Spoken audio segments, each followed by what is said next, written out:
नमस्कार प्यारे बच्चों, स्वागत है आपका एस एफ के किड्स पर। और हम क्लास थर्ड की इंग्लिश की बुक मैरी गोल्ड जो आपकी क्लास थर्ड की बुक है, उसमें जो भी आपके चैप्टर्स हैं उन सारे चैप्टर्स का, इंग्लिश के चैप्टर्स का जो है हम लोग हिंदी में ट्रांसलेशन कर रहे हैं। और हमने ऑलरेडी आपके first lesson unit number first जो कि आप लोगों का था गुड मॉर्निंग, ठीक है, उसको हम लोगों ने ट्रांसलेट कर दिया है। ट्रांसलेट करके उसकी वीडियो जो है हमारे चैनल पर आप लोगों को मिल जाएगी, तो उसको भी अगर आप देखना चाहें तो देख सकते हैं। आज हम आपके बुक की मैरीगोल्ड की यूनिट सेकेंड, ठीक है, यूनिट का मतलब होता है इकाई और सेकेंड का मतलब होता है दूसरा या द्वितीय जिसे कह सकते हैं, ठीक है। तो यूनिट सेकेंड की का जो है हम लोग ट्रांसलेशन करेंगे और यूनिट सेकेंड का ट्रांसलेशन करके हम आप लोगों को बताएंगे कि आखिर इसमें जो ये लेसन है आप लोगों का ये क्या रहा है। यूनिट सेकेंड का जो लेसन है वो है बर्ड टॉक। बर्ड का मतलब होता है चिड़िया और टॉक का मतलब होता है बातचीत करना, ठीक है। तो चिड़ियों की बातचीत, ठीक है, या चिड़िया की बात, ठीक है। तो इस चीज़ को हम आज जो है ट्रांसलेट करने वाले हैं हिंदी में, ठीक। और हिंदी में ट्रांसलेट करके जो है आप लोगों को बताने वाले हैं कि आखिरकार ये जो पूरा लेसन है ये किस चीज़ क्या कह रहा है। ये जो पोएम है आपकी, ये बेसिकली एक पोएम है, कविता है। तो ये कविता जो है कह क्या रही है उससे पहले यहाँ देख लेते हैं हम, यहाँ कुछ लिखा हुआ है तो ये भी ज़रूरी है जान लेना कि आखिरकार ये लिखा क्या है, ठीक है। तो उसके बाद ही हम शुरू करते हैं। तो ये लिखा हुआ है डू यू थिंक, ठीक है। डू यू थिंक, डू का मतलब होता है क्या, यू का मतलब होता है आप और थिंक का मतलब होता है सोचना। तो क्या आपको लगता है, यहाँ थिंक का मतलब लगना है, ठीक है।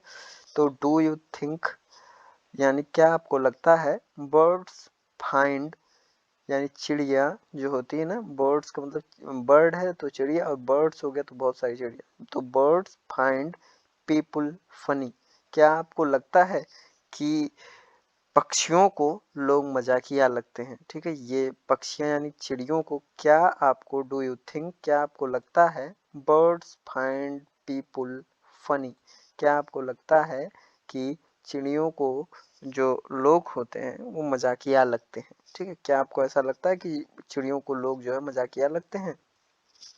अगली लाइन में कह रहा है लेट्स, आइए। लेट्स का मतलब आइए, लिसन का मतलब सुने, ठीक है। तो आइए सुने to what the robin and the jay have to say, ठीक है। आइए सुने कि रॉबिन और जय, ठीक है, आइए सुने कि रॉबिन और जय का क्या कहना है, ठीक है। आइए सुने कि रॉबिन और जय का क्या कहना है, ठीक है। तो यहाँ दो पक्षी आप लोगों को दिख रहे होंगे। ये दो पक्षियों में, इन दोनों पक्षियों में से एक का नाम रॉबिन है और एक का नाम जय है, ठीक है। तो ये दोनों पक्षी जो है बातचीत कर रहे हैं। ये जो ऊपर की लाइन है, do you think birds find people funny, क्या आपको लगता है कि चिड़ियों को जो है या पक्षियों को लोग मजाकिया लगते हैं। लेट्स लिसन, चलो आइए सुनते हैं, ठीक है। आइए सुनते हैं कि रॉबिन और जय का क्या कहना है, ठीक है। ये ऊपर जो लिखा हुआ है इसका मतलब ये है। अच्छा, आइए देखते हैं। पहली लाइन है थिंक। थिंक का मतलब होता है सोचना, ये थिंक लिखा ना, थिंक का मतलब होता है सोचना। सेड द रॉबिन, ठीक है। तो थिंक, थिंक का मतलब सोचना और सैड का मतलब कहना। और रॉबिन, मैंने पहले भी बताया चिड़िया का, इन दोनों चिड़ियों में से एक चिड़िया का नाम रॉबिन है, ठीक है। तो थिंक यानी सोचो, सैड द रॉबिन यानी रॉबिन ने कहा, ठीक है। इस लाइन का मतलब क्या है, सोचो, रॉबिन ने कहा, यानी रॉबिन ने कहा सोचो, ठीक है। अच्छा, अगली लाइन है ये थिंक। थिंक का मतलब फिर वही सोचो, ठीक है। सैड द जय, ठीक है। अब इस बार कौन कह रहा है, सैड का मतलब कहना होता है, ठीक है। तो थिंक का मतलब सोचो और सैड द जय का मतलब हो गया जय ने कहा, ठीक है। तो जय ने कहा सोचो, ठीक है। तो पहली लाइन में रॉबिन ने कहा सोचो और दूसरी लाइन में जय ने कहा सोचो, ठीक है। सिटिंग, सिटिंग का मतलब बैठे। इन द गार्डन, ठीक है। गार्डन का मतलब होता है बगीचा, ठीक है। तो सिटिंग इन द गार्डन यानी गार्डन में बैठे हुए। इस लाइन का मतलब क्या होगा, आइए बताते हैं हम आपको।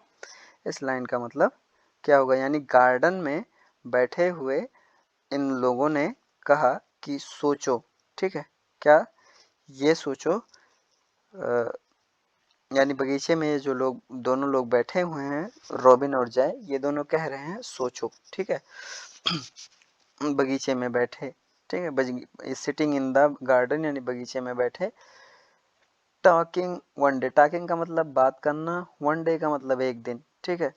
तो एक दिन बात कर रहे हैं, ये दोनों जो है एक दिन बात कर रहे हैं, ठीक है। जय और रॉबिन दोनों एक दिन बात कर रहे हैं बगीचे में बैठे हुए। अच्छा, सिटिंग इन द गार्डन यानी गार्डन में बैठे हुए जो है एक दिन ये दोनों बात कर रहे हैं। थिंक, थिंक का मतलब सोचो, अबाउट का मतलब बारे में, और पीपुल का मतलब लोग, ठीक है। तो लोगों के बारे में सोचो, ठीक है। थिंक अबाउट पीपुल यानी लोगों के बारे में सोचो। द वे, वे का मतलब तरीका, और वे का मतलब रास्ता भी होता है, यहाँ तरीका है, ठीक है, यहाँ तरीका या तरह है, ठीक है। दे का मतलब वे, और ग्रो का मतलब बढ़ना, ठीक है। जिस तरह वे बढ़ते हैं, द वे दे ग्रो, इस लाइन का मतलब है जिस तरह वे बढ़ते हैं, ठीक है। अच्छा, दे यानी वे डू नॉट, इसको डू नॉट ही पढ़ा जाएगा, डू नॉट हैव फेदर्स, ठीक है। फेदर्स का मतलब क्या था, पंख होता है, ठीक है।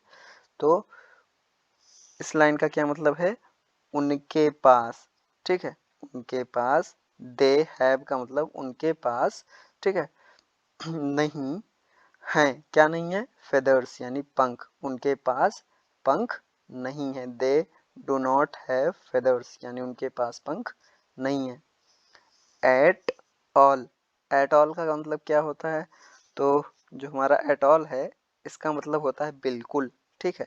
यू नो, ठीक है, तुम जानते हो, ठीक है, या आप जानते हो, ठीक है। तो एट ऑल यानी बिल्कुल, और यू नो का मतलब आप जानते हो, बिल्कुल आप जानते हो। अगला लाइन कह रहा है ये वाली, दे डू नॉट ईट बीटल्स, ठीक है। दे का मतलब वे, डू नॉट का मतलब नहीं, ईट का मतलब खाना, और बीटल्स का मतलब होता है भृंग, ठीक है। तो वे जो है भृंग नहीं खाते, क्या नहीं खाते, वे जो है भृंग नहीं खाते, यानी बीटल नहीं खाते, या बीटल्स हो गया तो बहुत सारे, भृंगों को नहीं खाते, ठीक है। They do not eat beetles, वे भृंगों को नहीं खाते, ठीक है। अगली लाइन कह रही है, they do not grow wings. अब इसका मतलब क्या होता है, दे का मतलब मैंने पहले भी बताया, वे डू नॉट का मतलब नहीं, ग्रो का मतलब बढ़ना, और विंग्स का मतलब पंख, फेदर का मतलब भी पंख, और विंग्स का मतलब भी पंख कंफ्यूज मत होना, ठीक है। तो दे यानी वे नहीं रखते हैं, क्या नहीं रखते, विंग्स नहीं रखते। दे do not grow wings, way wings यानी पंख नहीं रखते, ठीक है। अच्छा, या वे पंख नहीं उगाते, ठीक। अच्छा, दे यानी वे डू नॉट, ठीक है, डू नॉट यानी नहीं, लाइक यानी पसंद, और सिटिंग का मतलब बैठना, ठीक है। वे बैठना पसंद नहीं करते, ठीक है, वे बैठना पसंद नहीं करते, ठीक है। ऑन, ऑन का मतलब पर, वायर्स का मतलब हो गया तार, और एंड का मतलब हो गया और थिंग्स का मतलब हो गया चीजें, ठीक है। तो they do not like sitting, वे बैठना पसंद नहीं करते, ऑन वायर्स यानी तारों पर और चीजों पर, ठीक है। तो वे लोग जो है, आदमी जो है, आदमियों के बारे में बात हो रही है इन दोनों में, तो कह रहे हैं वे लोग जो है तारों पर बैठना पसंद नहीं करते, वायर्स यानी तारों पर बैठना पसंद नहीं करते, और चीजों पर बैठना पसंद नहीं करते। फिर अगला कह रहा है, ठीक है, थिंक, थिंक का मतलब सोचो, सेड द रॉबिन, रॉबिन ने कहा सोचो, ठीक है। रॉबिन ने कहा, सेड का मतलब कहना हमने बता दिया पहले ही, तो थिंक सेड द रॉबिन यानी रॉबिन ने कहा सोचो, ठीक है, ठीक है। थिंक, थिंक का मतलब सोचो, ठीक। अगली लाइन में पढ़ रहा हूँ, थिंक, थिंक का मतलब सोचो, सेड द जय, ठीक है। तो पहली लाइन में रॉबिन ने कहा सोचो, और दूसरी लाइन में थिंक सेड द जय यानी जय ने कहा सोचो। ठीक है। आर, आर का मतलब क्या, ठीक है। नॉट का मतलब नहीं, ये एरेंट लिखा है, एरेंट का मतलब क्या नहीं हो गया। ठीक है, आर और नॉट को एक ही में कर दिया है। ठीक है, तो एरेंट का मतलब हो गया क्या नहीं। पीपुल, पीपुल का मतलब लोग, और फनी का मतलब मजाकिया। ठीक है। कह रहा है आर नॉट पीपुल फनी, क्या लोग मजाकिया नहीं होंगे। ठीक है, इस लाइन का मतलब है क्या लोग मजाकिया नहीं होंगे। आर नॉट पीपुल फनी, क्या लोग मजाकिया नहीं होंगे। टू बी दैट, दैट का मतलब क्या होता है इस। ठीक है, और वे का मतलब तरह। ठीक है, टू बी दैट। ठीक है, इस तरह। ठीक है, इस तरह से क्या लोग मजाकिया नहीं होंगे। ये जो लाइन है, क्या लोग मजाकिया नहीं होंगे, इस तरह से, ये जो लास्ट लाइन है ये कह रही है इस तरह से। ठीक है, इस तरह से क्या लोग मजाकिया नहीं होंगे।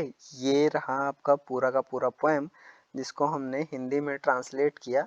ठीक है, और इसकी हिंदी ट्रांसलेशन आपको जो है डिस्क्रिप्शन बॉक्स में प्रोवाइड कर दी जाएगी। ठीक है, यहाँ न्यू वर्ड्स करके कुछ चीज़ें लिखी हुई हैं, इनको भी जानना ज़रूरी है, तो इनको भी जान लेते हैं। बीटल्स, बीटल का मतलब होता है भृंग, और बीटल्स अगर है तो भृंगों। ठीक है, बीटल्स अगर है तो भृंगों, और ये है सिटिंग। ठीक है, तो सिटिंग का मतलब बैठे हुए। ठीक है, अच्छा वायर्स का मतलब क्या हुआ, वायर का मतलब तार होता है, वायर्स का मतलब तार, ढेर सारे तार। ठीक है, तारें। और फनी का मतलब क्या होता है, मजाकिया। ठीक है, फनी का मतलब जो है वो मजाकिया होता है। तो बीटल्स का मतलब भृंग, सिटिंग का मतलब बैठना, वायर्स का मतलब तारों, और फनी का मतलब मजाकिया। इस चीज़ को मैं एक बार फिर से इस समरी को हिंदी में ही केवल बता देता हूँ, अंग्रेजी ना पढ़ते हुए। रॉबिन ने कहा सोचो, जय ने कहा सोचो, और बगीचे में बैठे। ठीक है, एक दिन बात कर रहे हैं। ठीक है, मैं अपनी पेंसिल घुमाते जा रहा हूँ, और जिस लाइन पे मैं पेंसिल घुमा रहा हूँ मैं उसी का ट्रांसलेशन कर रहा हूँ। ठीक है, लोगों के बारे में सोचो, जिस तरह वे बढ़ते हैं। ठीक है, उनके पास पंख नहीं है, बिल्कुल आप जानते हैं। ठीक है, वे भृंगों को नहीं खाते, वे पंख नहीं उगाते। ठीक है, वे बैठना पसंद नहीं करते, तारों पर और चीजों पर सोचो। रॉबिन ने कहा सोचो, जय ने कहा क्या लोग मजाकिया नहीं होंगे, इस तरह से, टू बी दैट वे, इस तरह से। ठीक है, इस चीज का ट्रांसलेशन आप लोगों को डिस्क्रिप्शन बॉक्स में मिल जाएगा। और ये जो आपका पोएम है इसे एलियन फिशर ने लिखा है, इनका नाम है एलियन फिशर। इन्होंने ही ये आपकी पोएम को लिखा है, बर्ड्स टॉक को। ठीक है, ये मैरी गोल्ड पुस्तक जो है आप लोगों की बुक जो है इंग्लिश की, ठीक है, क्लास 3 की, उसका ये लेसन है, यूनिट नंबर 2 है, यानी इकाई 2 है। ठीक है, तो इसको आज हम लोगों ने हिंदी में ट्रांसलेट किया, आपको लोगों को बताया।